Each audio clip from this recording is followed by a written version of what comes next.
Bienvenido a la parte número 3 del grupo 10. Hoy veremos las vías de acceso de la anestesia epidural, esperando que se encuentren bien en sus hogares, pasando el día, convirtiéndose en el héroe que siempre quisieron ser, trabajadores hogareños. Sin más que decir, vamos a comenzar el subtema de hoy. Mi nombre es Saúl Nolasco y comenzamos.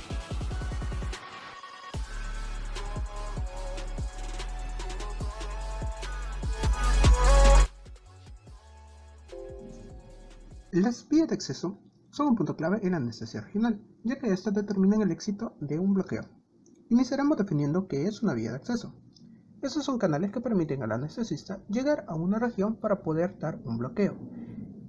Estos van a depender de tres grandes factores, como es la técnica, la estrategia y el método.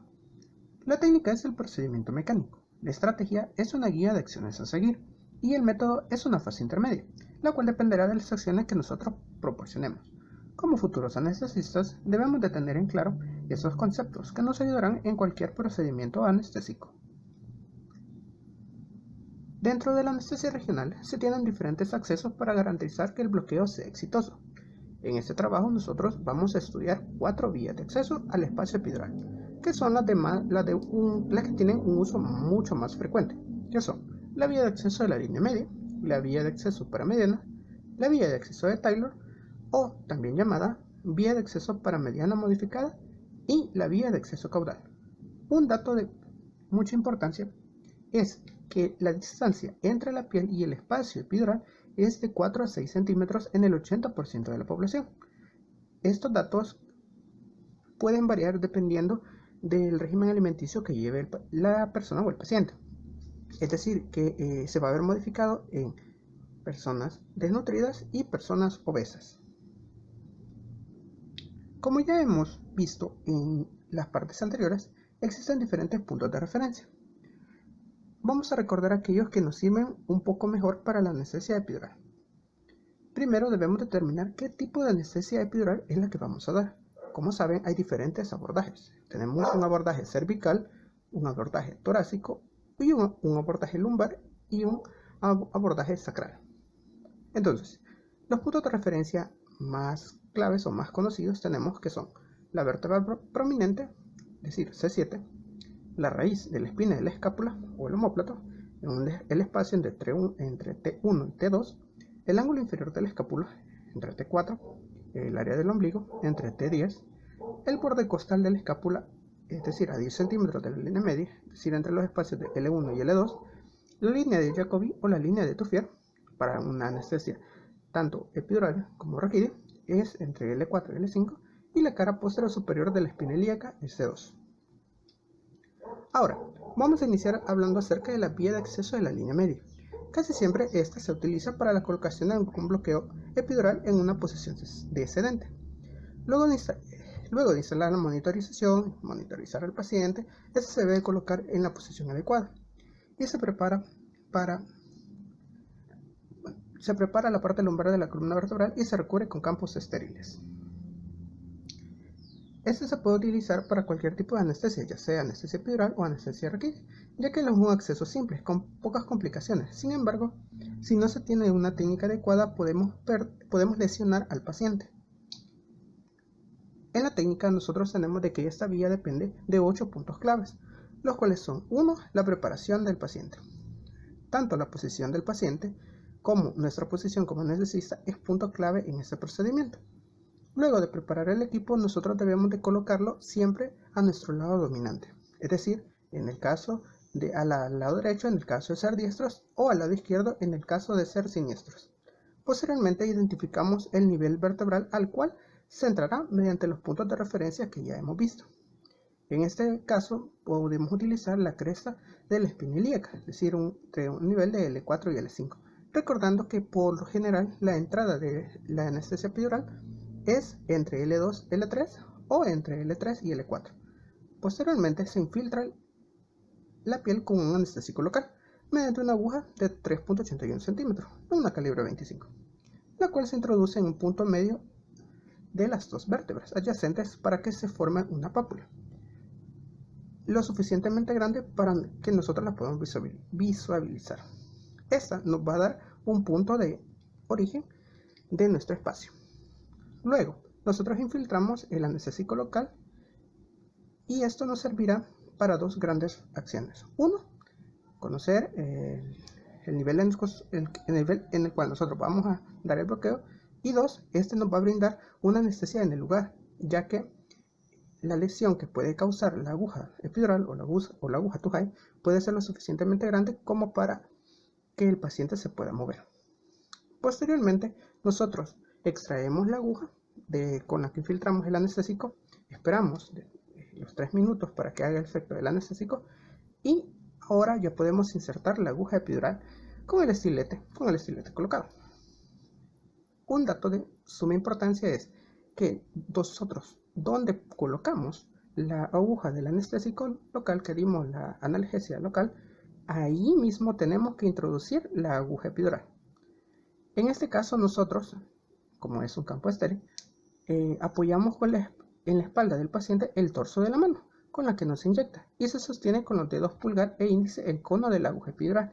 A esa técnica se le llama la sujeción de Bromage. Posteriormente se avanza la aguja a través del ligamento supraespinoso hacia el interespinoso, más o menos entre 2 o 3 centímetros de profundidad. Si recordamos, la distancia en el 80% de la población es de 4 a 6 centímetros, es decir, que vamos a introducir únicamente la mitad. En este punto, la aguja debe estar sentada firmemente sobre la línea media. Una vez penetrados los ligamentos, ya es imposible modificar la dirección de la punta de la aguja sin extraerlo hasta el nivel de la piel. En este caso, se extrae el estilete y se fija firmemente la jeringa de vidrio en el cono de la aguja para no encontrarse con una falsa pérdida de resistencia. En este punto nosotros vamos a ver y determinar si estamos adecuadamente en el espacio. Aún no hemos llegado al espacio epidural. Entonces aquí vamos a tomar algo que vimos en la parte anterior, que es decir, la vía de acceso o de seguridad para determinar si estamos o no estamos en el espacio epidural. Las técnicas para identificar el espacio epidural. A continuación nosotros podemos ver 6 diferentes técnicas que nos sirven para identificar que nosotros estamos efectivamente en el espacio epidural. Las más conocidas se podría decir que son la pérdida de resistencia de Dogliotti y la técnica de la gota colgante de Gutiérrez. Adicional tenemos técnicas como la técnica del balón, la técnica del manómetro, la técnica de la jeringa automática cargada y el uso de sonografía, solo que estas tienden a ser utilizadas en menores escalas que la técnica de pérdida de resistencia y la técnica de la gota colgante. A continuación vamos a ver estas dos técnicas y vamos a explicar un poquito mejor cómo es que se realiza. Tenemos de que la pérdida de resistencia de Dogliotti, a diferencia de la técnica de la gota colgante, esta actualmente posee diferentes indicadores o diferentes tipos de jeringas que se pueden utilizar para visualizar esta pérdida de la resistencia, ya que a diferencia de la gota colgante, en la técnica de pérdida de resistencia se puede emplear, dependiendo del tipo de jeringa que se utilice, líquidos, gases o una técnica combinada. Dentro de los líquidos que podemos utilizar estarían la solución salina isotónica, una porción del anestésico local o agua destilada. Generalmente nosotros lo ocupamos con los gases, y dentro de los gases tenemos el aire, el dióxido de carbono y el óxido nitroso.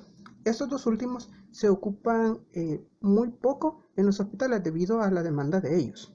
Y tenemos una técnica combinada en la cual va un poco de líquido más una burbuja de aire. En la diapositiva nosotros podemos ver la jeringa de indicador LOR. Esta se utiliza con líquido, ya que esta lo que tiene es un balón que se coloca en la parte superior y allí es donde nosotros podemos visualizar cuando la aguja está en el espacio epidural, ya que el agua que está en la burbuja es absorbida. En la imagen que nosotros vemos a continuación está otro tipo de jeringa, que esta es la que se emplea o se utiliza con gases, generalmente con aire ambiente. Tenemos de que esta técnica viene o se remonta desde 1931, cuando el cirujano italiano Mario Dogliotti la dio a conocer a través de diferentes métodos, pero posteriormente se refinó y actualmente se conoce como el método Dogliotti. Esta técnica tiene ciertas ventajas y desventajas. Cuando se utiliza aire, es decir, una técnica de pérdida de resistencia de aire, y se visualiza el líquido dentro de la aguja, ahí se puede suponer que nosotros hemos dado una epidural errónea, ya que ese líquido podría llegar a ser un poco de líquido cefalorraquídeo. Es una de las ventajas que nos da esta técnica. Adicional que no obstante se podría presentar una rara circunstancia en la cual parte del anestésico local que nosotros infiltramos puede llegar a ocasionar un edema en el espacio epidural. La desventaja de esta es que, y como ya lo vimos anteriormente, en pacientes obesos y en pacientes obstetras, ya debido a que los ligamentos son un poco más blandos por el efecto de la progesterona que tiene en el cuerpo, y en donde es más factible que la aguja se desvíe de la línea media, dando la sensación que la pérdida de resistencia de aire puede ser más confusa, existiendo una mayor posibilidad de falsos positivos. Las complicaciones de este método podríamos decir que son: 1. Se inyecta una considerable cantidad de aire en el intento de verificar una correcta ubicación de la punta de la aguja. La literatura recomienda utilizar 2 milímetros de aire. Si se utilizan más de 3 ml, ya puede llegar a presentarse diferentes complicaciones, así como cuando se utilizan bolos repetitivos con bloqueos complicados. Adicional tenemos de que para esta técnica debe de contar bastante la experiencia que tenga el anestesista, ya que puede llegar a haber casos en los cuales se dificulta identificar el espacio epidural. Como ya lo habíamos dicho, que para el 2005 se podía utilizar dióxido de carbono, oxígeno o aire. Ya el uso concomitante de óxido nitroso en el intraoperatorio de pacientes en quienes se empleó la técnica de resistencia de aire puede agravar en diferentes patologías o nos puede llegar a presentar diferentes patologías, como son el neumoencéfalo, un embolismo aéreo, una mayor incidencia de punciones durales accidentales o un bloqueo incompleto, lo que se conoce popularmente como la anestesia parchada. Adicional tenemos una compresión medular de las raíces nerviosas y un enfisema subcutáneo. Ahora, la gota colgante de Gutiérrez o el método de la gota colgante nace para 1933 por el cirujano argentino Alberto Gutiérrez, la cual se publicó por medio de un artículo que esta consistía en la aspiración de un líquido hacia el espacio epidural. Posteriormente se conoció como la técnica de la aspiración de gota o la gota colgante, o simplemente la técnica de Gutiérrez. Esta tiene sus ventajas y desventajas. Bromach señala de que el sistema lleno de líquido es teóricamente el ideal, ya que proporciona una sensación nítida e inívoca, debido a que el líquido es incomprensible. La transición de esta resistencia completa, es decir, posterior al ligamento amarillo, por falta de resistencia inmediata nos da una respuesta visual.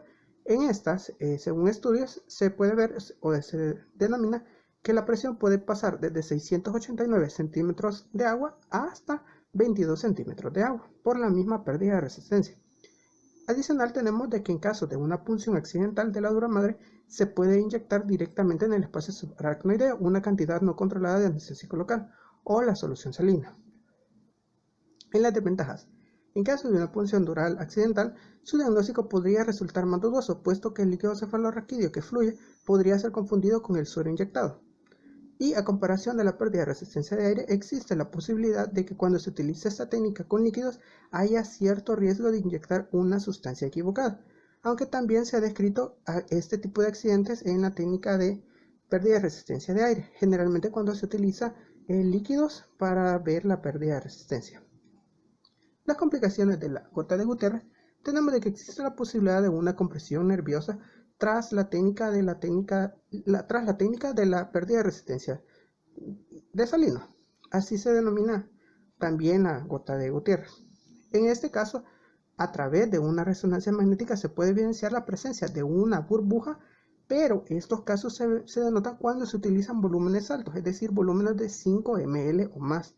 Esto lo que va a producir es que va a comprimir el saco dural, generalmente en el espacio donde se dé.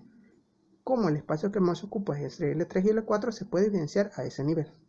También la posibilidad de que la presión negativa dentro del espacio epidural pueda haber producido una entrada espontánea de aire a través de la aguja de Tujay durante la realización de la anestesia con el paciente en posición lateral.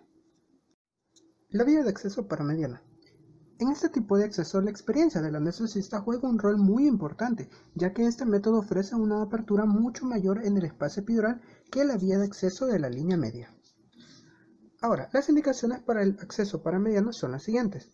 Generalmente se utiliza en pacientes que no fácilmente pueden adoptar una posición adecuada para la anestesia, debido a que no pueden flexionar la columna vertebral, en el caso de haber traumatismo o artritis. También en pacientes que tienen ligamento interespinoso calcificado, deformidades de la columna vertebral, tal como lo es la cisfoscoliosis o una intervención quirúrgica lumbar previa. Ahora, en el nivel de entrada entre T3 y T7 en un bloqueo torácico, generalmente a este nivel los ángulos de las apófisis espinosas tienden a ser más oblicuos, razón por la cual los espacios en estas últimas tienden a ser mucho más estrechos. Por eso es de que este acceso es más adecuado para este tipo de bloqueos, porque los ligamentos son menos densos. Adicional es que la falta de la pérdida de resistencia es mucho más frecuente, de modo que esta vía de acceso a menudo resulta difícil, sino que es imposible. La técnica para esta vía de acceso consiste en 6 puntos claves. Posterior a la preparación y de la ubicación del espacio, se realiza una pápula en la piel de 1.5 a 2 centímetros, en posición lateral respecto a la línea opuesta del centro del espacio intervertebral seleccionado, entre los niveles lumbar y torácico inferior. En ese sitio, la aguja epidural se hace avanzar en dirección perpendicular o ligeramente cefálica a la piel, hasta encontrar la lámina. Posteriormente, se modifica la dirección de la aguja y se hace avanzar en un ángulo de 10 a 20 grados hacia la línea media y en dirección cefálica. Si se encuentra con el hueso, la aguja se aleja de este y se redirige hacia el ligamento amarillo. Adicional, tenemos que los ligamentos supraespinoso e interespinoso son estructuras de la línea media. La vía de acceso paramediana es lateral a estos ligamentos. Antes de entrar en el ligamento amarillo, la aguja epidural penetra en los músculos paraespinales con muy poca resistencia. En ese punto, la sedación de la vía de acceso paramediana es completamente distinta de aquella de la línea media, debido a la diferencia de los tejidos penetrados, por el caso de que no se atraviesan los ligamentos supraespinoso ni interespinoso. Ahora hablaremos de la vía de acceso paramediana epidural medio torácica. Esta es exclusiva para administraciones de sitio de inyección entre los espacios vertebrales de T4 y T5. La técnica consiste en 4 puntos claves. El 1. En un nivel medio torácico se hace, después de identificar el espacio, la pápula en la piel, siempre de 1.5 a 2 centímetros, en posición lateral e inferior respecto a las apófisis espinosas superior. Esta se puede realizar con una aguja espinal con una calibre 22 para infiltrar la piel hasta la lámina. Se anota la profundidad para calcular la inserción de la aguja epidural. Posteriormente, la aguja epidural se hace avanzar en dirección perpendicular y ligeramente cefálica a través de la piel por el mismo punto hasta hacer contacto con la lámina. Aquí se extrae 1-2 centímetros y se modifica la orientación en un ángulo de 15 a 20 grados hacia la línea media en dirección cefálica. Cada vez que se hace contacto con el hueso, la aguja siempre se va a extraer 0.5 centímetros. Se va a alejar de este en dirección medial cefálica hasta penetrar el ligamento amarillo. En este tipo de técnicas, como no hay penetración de los ligamentos supra e interespinosos, no se va a sentir ese chasquido. Solo se va a escuchar el único chasquido, que es cuando atraviesa el ligamento amarillo. Ahora veremos la vía de acceso lumbosacral o de Taylor. Esta es una vía de acceso paramediana modificada, para la cual se requiere el acceso al espacio intervertebral entre L5 y S1. Esta es excelente para intervenciones quirúrgicas de la cadera o para pacientes que poseen un trauma y que se someterán a una intervención quirúrgica en las extremidades inferiores, los cuales no tolerarán la posición sedente. En ocasiones, este es el único acceso al espacio epidural en casos de ligamentos osificados. La técnica de este acceso consta de 4 puntos esenciales. El primero es la creación de la pápula con anestésico local, con la diferencia de que este se colocará a 1 centímetro de la espina ilíaca posterior superior. Posteriormente, la aguja epidural se introducirá en dirección medial y cefálica en un ángulo de 45 a 55 grados. Al igual que la técnica del acceso paramediana clásica, la primera resistencia va a corresponder al ligamento amarillo. Posteriormente, si la aguja entra en contacto con el hueso, en este caso generalmente con el sacro, debe desviarse hacia el ligamento y luego hacia el espacio epidural, modificando progresivamente el sentido de la aguja en dirección más medial y cefálica. Ahora veremos el acceso de la vía caudal.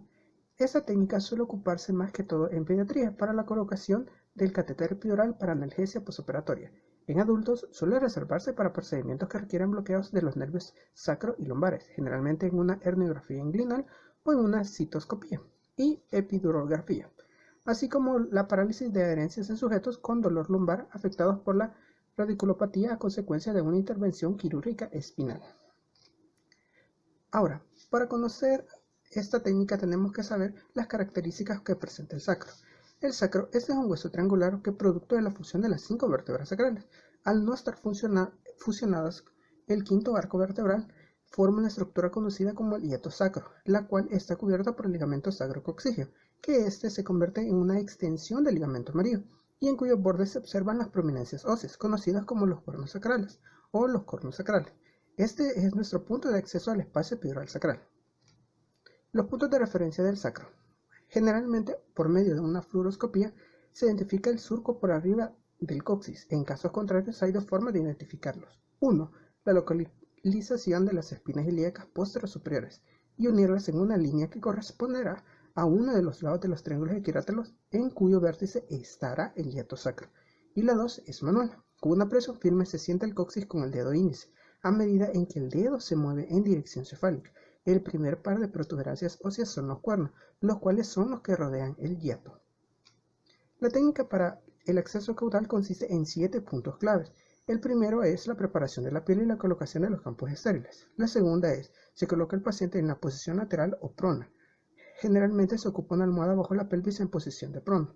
Se hace avanzar el catéter intravenoso de calibre pequeño.